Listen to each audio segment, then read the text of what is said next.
nukleotida kan, 3 urutan. Nah ini isinya itu his tag, ini his, ini his. Nanti hasil PCR kalian bakal dapat selain ini, jadi isinya tuh ada his tag, ada tempat his tagnya.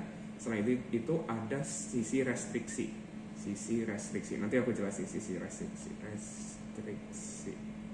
Jadi kita punya nanti hasil amplifikasinya kan gen utuh yang ini, biman satunya, terus ada tambahan hisnya kan, his tagnya. Tapi ini masih level nukleotida ya, masih level DNA. Ada satu lagi, ada sisi restriksinya. Bahasa ini ya restriction enzyme. Jadi ada 3 sisi. Ini gen kita, ini yang kita ingin his dan RE. Nah tujuan RE ini itu kan hasil PCR-nya adalah amplifikasinya ini diperbanyak kan gennya. Jadi banyak banget. Di sini dimasukin ke plasmid. Tujuannya itu untuk perbanyakan ke plasmid. Jadi suatu plasmid kosong, misalnya ini RE1, ini RE2 ya. Jadi plasmidnya itu, katakan plasmidnya itu akan punya di sini RE2, RE1. Jadi ada situsnya, makanya ini harus spesifik ke tempat penempelan di sini ke plasmidnya. Nanti ditambahin plasmid, setelah ditambahkan baru nanti si plasmidnya ini bakal mengandung RE-nya, ini RE, situs RE, ini RE-nya, ini adalah gennya, gen kita biman 1, ini adalah RE dan ini his-nya. Nah ini adalah PET. PET apalah namanya, aku juga nggak tahu. PT30. Oke, ini plasmidnya. Dari plasmid kan dia masih, kan kita harus memperbanyak ini. Nah, cara termudah memperbanyak ini namanya transformasi. Transformasi itu apa? Transformasi itu apa? Ini kan masih di luar sel. Kita mau masukin ini ke dalam E. coli atau sel tumbuhnya apapun. Jadi transformasi itu si plasmidnya itu dimasukin ke sini. Jadi ini ada plasmid, PET-nya, plasmid yang ngandung gen kita, dan hisnya, dan juga si genom punya si bakterinya. Baru ini diperbanyak atau namanya lainnya itu produksi. Ini kan kalau misalnya selnya udah banyak, maka langkah berikutnya itu adalah induksi, betul, induksi. Nah, bisa jadi IPTG atau bisa jadi yang lain. Nah, biasanya kalau sistem ini tuh di sini tuh ada lac sesuatu. Biasanya lakopron yang paling mudah, lakopron. Berarti kan kalau lakopron itu cara mudah untuk mengaktifkannya kan ditambah sama IPTG kan. Nah, ini kalau udah banyak baru diinduksi dengan penambahan misalnya yang mengaktifkannya itu adalah IPTG. Berarti kan kalau ditambahin IPTG-nya ininya udah banyak, baru ininya bakal dihasilkan protein kan, diekspresikan. Kenapa harus diperbanyak dulu baru diinduksi? Kenapa nggak langsung induksi aja? Kan sama aja, kalau induksi kita tunggunya lama nanti proteinnya banyak. Kenapa kita harus perbanyak dulu baru diinduksi? Karena kalau misalnya kita langsung induksi, ini tuh langsung pabriknya tuh langsung berjalan. Bayangin kamu disuruh multiplikasi, tetapi kamu disuruh produksi sekaligus, susah. Karena ini jadi burden of cell. Si selnya tuh harus produksi, tetapi dia harus kawin juga dan membelah. Kan susah, double job. Makanya dia harus membelah dulu banyak, baru dia produksi protein kita. Jadi stepnya itu adalah produksi dulu, perbanyakan, baru induksi. Di sini ketika diinduksi, karena diinduksi sama IPTG, maka ini kromosomnya. Nah, karena yang IPTG itu mengaktifkan untuk ekspresi di sini, maka nanti protein itu bakal di dalam sel. Nah, biasanya protein yang paling sederhana itu namanya protein intrasel. Biasanya juga kalau di sini suka ada tambahan modifikasi lagi untuk membuat si ininya tuh ekstra sel. Jadi kalau enaknya tuh kalau misalnya kita modifikasi ini jadi ekstra sel, ini tuh produksinya tuh si protein kita tuh udah di luar sel, jadi nggak perlu lisis, nggak perlu dipecahin. Tapi dalam kasus ini kita nggak modifikasi, berarti dia di dalam sel kan. Maka langkah selanjutnya itu adalah lisis. Nah ingat, di gen kita ketika dia terekspresi, dia mengekspresikan hisnya dulu baru protein kita. Berarti setelah lisis, misalnya ini selnya udah pecah, protein kita kan keluar.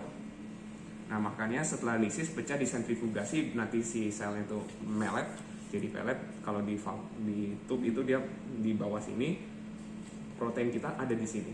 Tadi ya. Nah protein kita ada histagnya. Belum deh. Oh belum Tapi histage. bentuknya kayak yang tadi gitu kan protein. Misalnya ini gambar proteinnya ya.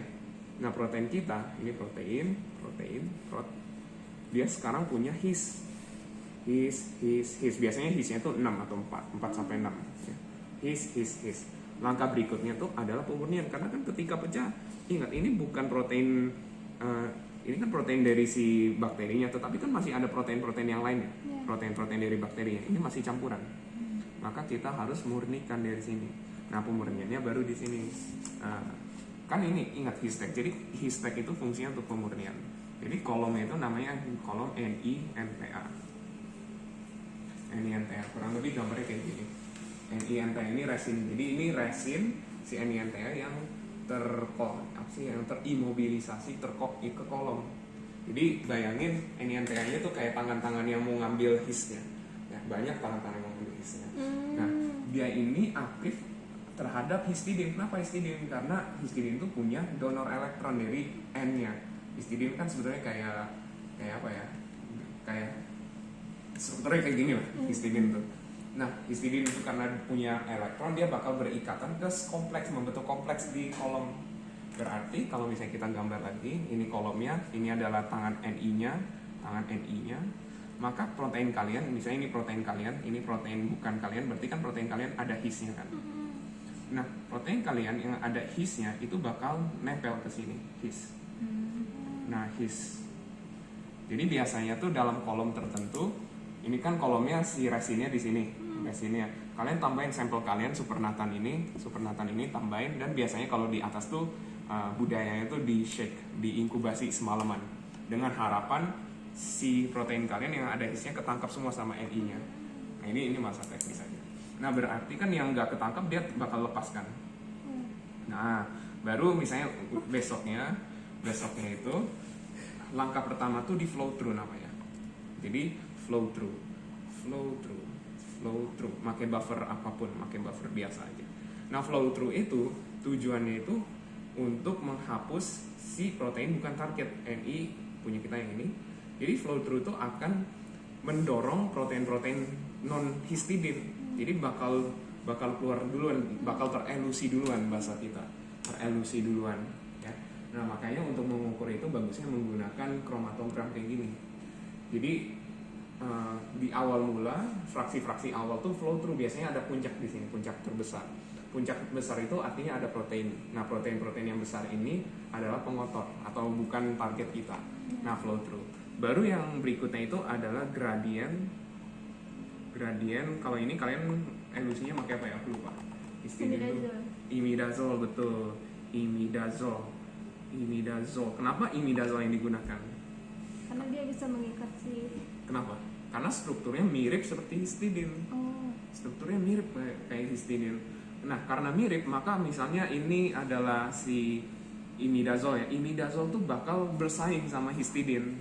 Nah, makanya di gradien konsentrasi itu tuh NI-nya bukan lagi mengikat ke histidin, tapi mengikat ke imidazol. Maka karena ini udah bersih kan, udah bersih dari si XX ini, maka ini akan menjadi fraksi. Sekarang ini akan terbebas. Ini histidin. Ini bakal bebas ke bawah, makanya sekarang kolomnya tuh isinya imidazol terikat kayak NI, target protein kalian udah murni, udah turun duluan. Nah, ini contohnya gini. Jadi kalau kalian lihat ini tuh fluorescence atau biasanya absorbansi 280 nanometer. Itu tuh terukur protein, dan garis merah ini adalah konsentrasi imidazol. Konsentrasi imidazol biasanya garis merah. Yang terikat di sini. Bukan, konsentrasi imidazol yang di flow, yang di injeksi ke kolomnya. Dibuatnya variasi. Nah, biasanya dibuatnya variasi, cuman kalau di lab atas biasanya aku tahu tuh mereka variasinya tuh langsung pekat gitu. Kalau ini tuh linear, artinya dari 0 molar ke 1 molar misalnya. Nah, biasanya ini namanya gradien lurus. Kalau misalnya yang step-step bisa 0, bisa 2, 0,2, 0,4, 0,6 itu blok gradien. Ya, jadi per step. Jadi kalau misalnya per step itu nanti yang garis warna merah ini kayak tangga, tapi ini lurus, artinya dari 0 sampai 1. Nah, dimunculin imidazolnya sampai suatu keadaan, berarti kan logikanya semakin pekat imidazolnya terus baru ada puncak, berarti artinya si protein kita terikat kuat ke si kolom. Ya. Nah, ini juga sama. Jadi ini kita flow through kan, ketika flow through baru ada puncak, berarti itu protein yang mengandung histidin. Nah, itu protein itu di fraksi itu adalah protein murni, dan itu dijamin murni sekali karena yang mengandung histidin kan cuma protein kalian doang.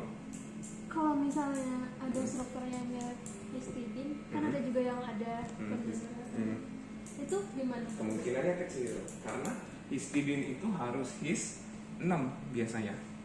Artinya dalam urutan tuh harus his 6 kali. Sedangkan kalau protein wild type itu jarang banget ada histidin yang 6 kali sekaligus. Nah, jadi kemungkinannya rendah. Ada kemungkinan misalnya his atau 4 his berurutan itu bisa jadi nanti muncul puncak kecil di sini. Ya, kalau punya kalian kan 6 histidin maka ikatannya lebih kuat ke kolom ini. Kayaknya masih 4 histidin. 4. Nah ini 4 histidin, ini kan 6 histidin. Kan ini lebih keluar lebih duluan. Berarti itu bukan yang target. Nah ini ceritanya targetnya 2. Kalau dari grafik ini ada dia makin 4 sama ada yang 6. Ya. Berarti kan kalau 6 itu lebih banyak histidin, lebih kuat terikat ke kolom kan. Mungkin kalau semua histidin ini protein ini kekuatan dia ikat ke kolom itu beda. Enggak, sama semua. Karena kan ketika diekspresi di sininya tuh semua gennya sama semua urutannya. Pasti ketika diekspresikan, ditranslasi itu sama semua hasil protein. Di kekuatannya sama. Makanya puncaknya itu pasti satu dan ngumpul di satu fraksi aja di sini. Gitu. Masih ini pekerjaan PPP kalian. Kayak itu kita ada instrumennya kan? Ini. Nah kalau kita tuh di sini tuh instrumennya tuh manual. Jadi kalau kalian masuk Cobro nanti kalian nemu kolom itu diisi sama resin warnanya biru, terus kalian tetesin sampel kalian, terus biasanya di shake overnight, dikocok overnight. Ada alatnya, ada alat. Bukan kalian ngocok sendiri ya. Itu nggak tidur. Ada alatnya. Jadi setelah itu baru nanti bawahnya tuh kayak keran, kayak titrasi lah, dibuka perlahan. Jadi netes misalnya yang buffer tanpa imidazole dulu, berarti kan dia flow through dulu kan. Ditetesin di bawahnya tuh dikoleksi dalam microtube biasanya. Oke, misalnya kalau udah yakin, kalau misalnya masih kurang yakin tambahin buffer lagi, tunggu netes sampai flow through. Kalau udah yakin baru tambahin buffer yang ngandung imidazole, misalnya 0,2 molar dulu. Udah selesai, dikumpulin lagi, udah selesai, ambil microtube baru 0,4 molar imidazole dan seterusnya. Nanti dari sekian fraksi itu dicek absorbansi 280-nya. Kalau ada absorbansi tinggi berarti ada kemungkinan proteinnya ada di sana. Jadi A280 itu nggak harus kuantitatif, dia kualitatif aja. Kalau ada puncak ada protein. Intinya itu.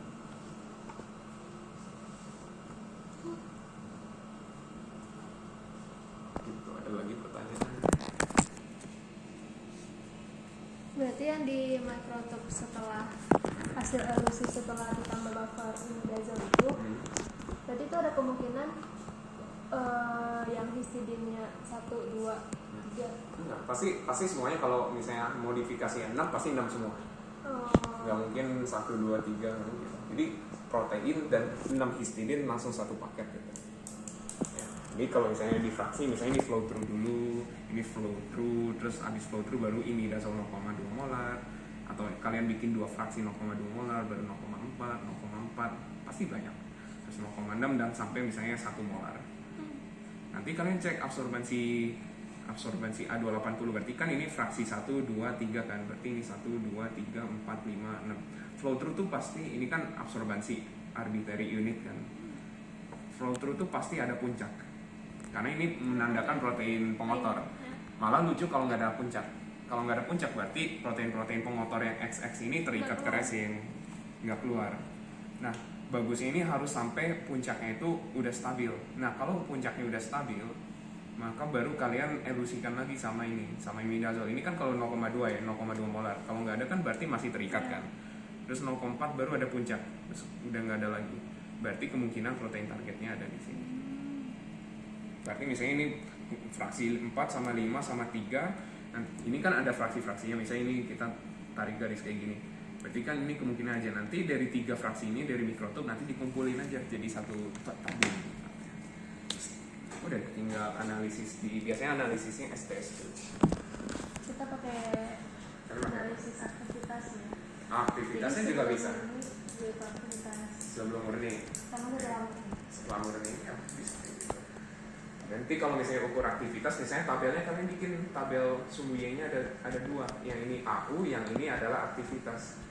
logikanya kan aktivitas itu ada ketika proteinnya ada kan. Puncaknya ada. Nah, anggap ini misalnya tinta warna merah ya. Ini nggak ada aktivitasnya, nggak ada aktivitasnya, nggak ada aktivitasnya. Tiba-tiba di sini ada aktivitasnya, terus datar lagi. Berarti kan di puncak ini ada protein kalian. Nah, ini membantu banget dua semu Y. Yang pertama mengukur ada protein di mana, yang ini mengukur aktivitasnya.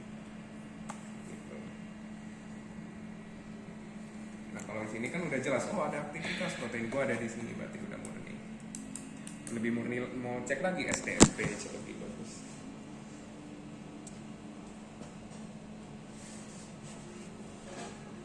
Tapi gue nggak santai, tenang, gak usah overthinking banget, santuy.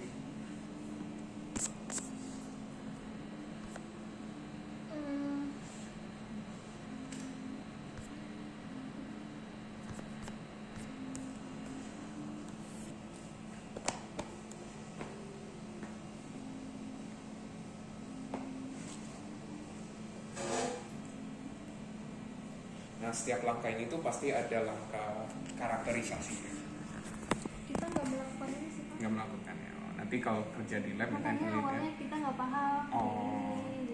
Jadi ya. kita langsung induksi. Langsung induksi, ya. Iya, ini produksi dulu kan. Nanti misalnya kamu tanya sama siapa? Mau buis. Wis. Oh, Wis. Nah, Wis tuh kerjanya tuh ini gini sekitar sini. Nanti setiap step tuh ada namanya karakterisasi. Contohnya gini, ini kan dari genom. Ini terus diamplifikasi. Pertanyaannya tuh keberhasilan amplifikasinya cara taunya gimana? Berhasil atau tidak? Oke? Di Cara tahu atau tidak berhasil nih teramplifikasi ke sini pakai apa? dari ukuran kali. Dari agaros. Iya, agar. Jadi kalian apa? Agak sih namanya, bukan agar. Ya, tekniknya agaros. Ya, kayak SDS tapi untuk DNA. Jadi agarosnya misalnya well-nya ini well 1 tuh marker jelasnya. Ini marker misalnya. Marker yang satu tuh adalah genomnya. Pasti kan genomnya besar banget kan di sini. Yang kedua adalah ini. Yang kedua, kalau misalnya ada satu pita dan pitanya itu sesuai dengan urutan, ini kan menunjukkan urut banyaknya pair base kan. Kalau pair base-nya sesuai teori, misalnya teorinya tuh 20.000 base pair kan berarti udah betul. Nanti ada kontrol negatif sama kontrol positif, kalau nggak ada nggak apa-apa. Biasanya kontrol negatif yang penting. Kalau ada ini berarti udah berhasil. Langkah berikutnya masukin ke plasmid. Cara tahu berhasil atau enggak gimana? Ke plasmid. Agaros lagi. Iya, agaros lagi. Sekarang agarosnya beda. Ini marker, lane 1 tuh misalnya untuk plasmidnya doang. Plasmidnya doang kan berarti ukurannya di sini. Yang kedua adalah gennya doang. Yang ketiga adalah gen yang udah dimasukin ke plasmid. Logikanya kan ukurannya bertambah. Lebih besar berarti lebih atas ya. Lebih besar kayak gini. Kalau ini lebih besar dari ini, maka betul udah masuk ke sini. Udah koreksikan, berarti udah sampai tahap ini. Terus langkah berikutnya tahu dia udah transformasi gimana? Jadi setiap langkah tuh harus ada karakterisasinya nih yang kerja sama Bu Is. Pernah dengar seleksi biru putih? Belum. Biru putih. Nah, biasanya di plasmid ini, di plasmid PET itu udah mengandung apa sih, kayak X-gal atau semacam itu. Jadi kalau misalnya si gen kita masuk, maka kemampuan enzimatis gen itu tuh terhambat. Nah, enzimatisnya itu kalau nggak salah tuh dia itu mengubah suatu substrat menjadi warna biru.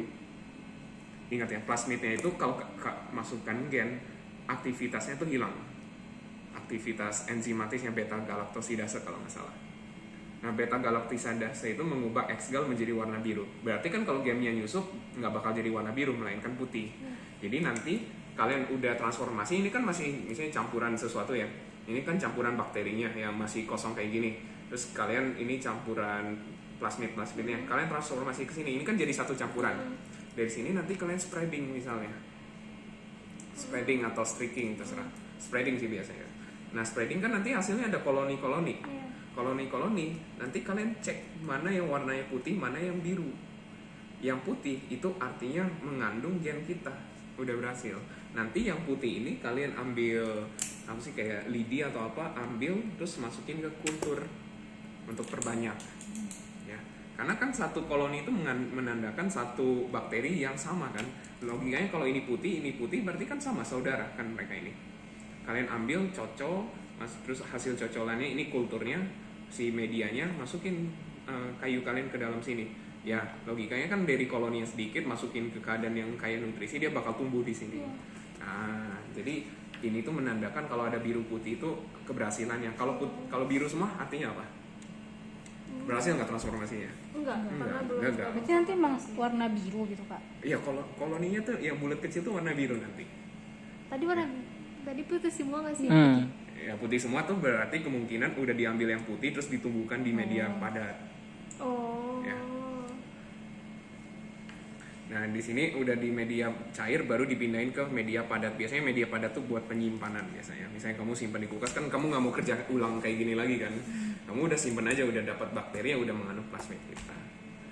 Nah terus langkah berikutnya, ini kan udah terkarakterisasi, udah berhasil nih masuk ke bakterinya, terus perbanyak. Nah cara tahu keberhasilan banyak atau enggak gimana? Kan misalnya masukin sini kan berarti masih encer kan si konsentrasi bakterinya. Kan kita mau perbanyak. Nah cara tahu banyak atau enggak gimana? Ukurannya juga kan? Salah.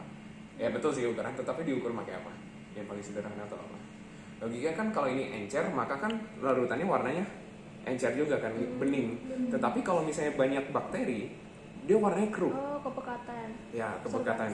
Absorbansi betul, atau kita nyebutnya itu OD 600. OD, optical density 600 nanometer.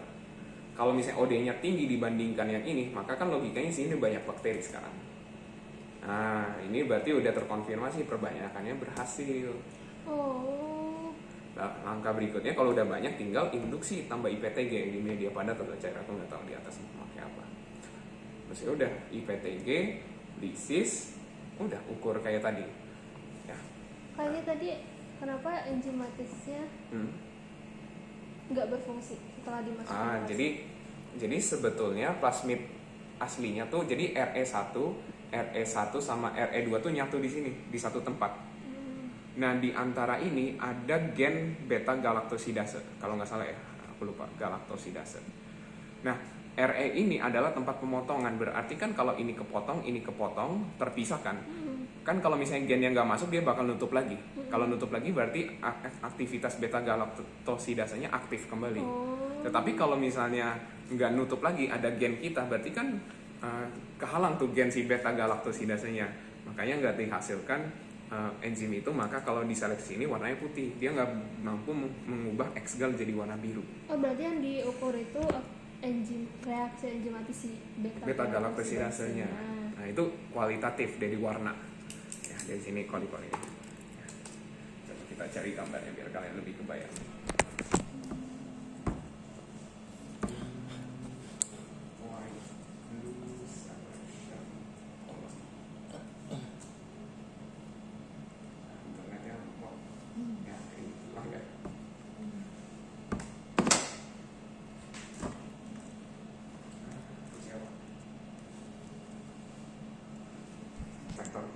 Plasmid vector itu artinya plasmid kosongan dan kalau misalnya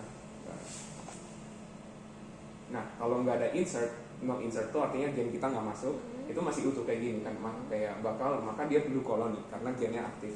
Tetapi kalau insert outside Laxet itu beta galaktosidase. Kalau misalnya dia insertnya di luar tempat ada beta galaktosidase, misalnya di sini, berarti kan tetap blue colony.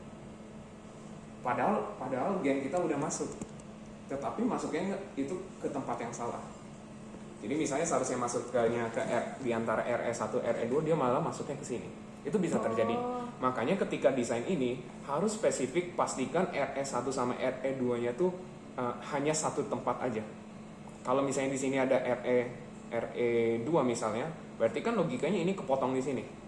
Maka ini bakal lepas. Bagian yang ini lepas. Lebih buruknya lagi ada RE1, ini lepas, bisa jadi masuknya ke sini gen kita. Ini nutup padahal Laxetnya tuh ada di sini, maka ini seharusnya berhasil tetapi kita malah bacanya gagal.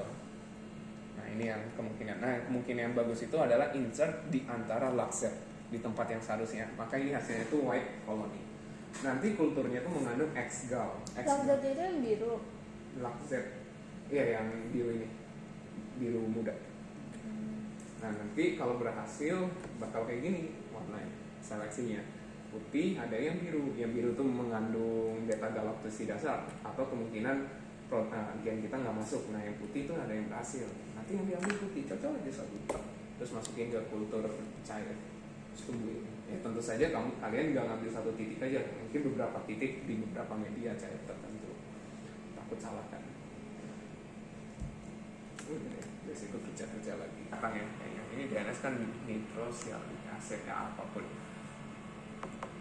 DNS menguji, nah substratnya pasti bukan DNS doang, pasti ada lagi.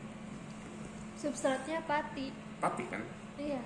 Nah logikanya kan pati itu adalah rantai polimer glukosa atau apapun itu yang panjang kan. Artinya kan gula produksinya itu cuma satu sisi doang. Sedangkan DNS itu aktif ke gula produksi. Artinya kalau misalnya nggak ada aktivitas enzim, bakal warna red brown nggak? Enggak kan? Nah, tetapi kalau ada aktivitas pemotongan dari enzim kalian, maka kan dari yang polimer itu dipotong-potong tuh cincang si polimernya. Setiap pencincangan tuh ada gula produksi. Semakin banyak dicincang, gula produksinya semakin banyak. Nanti warna red brownishnya tuh lebih banyak juga lebih kental. Kalau kualitatif tuh, ya kayak tadi, kalau kualitatif tuh tujuannya hanya menentukan ada nggak sih aktivitasnya. Kalau kalian mau sangat kuantitatif itu menentukan aktivitas spesifik enzim.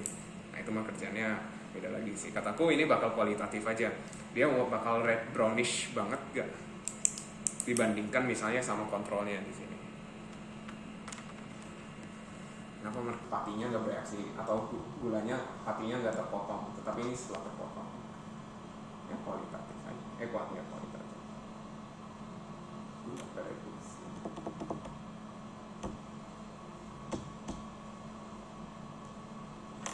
Ada lagi pertanyaan dari kata-kata yang lain?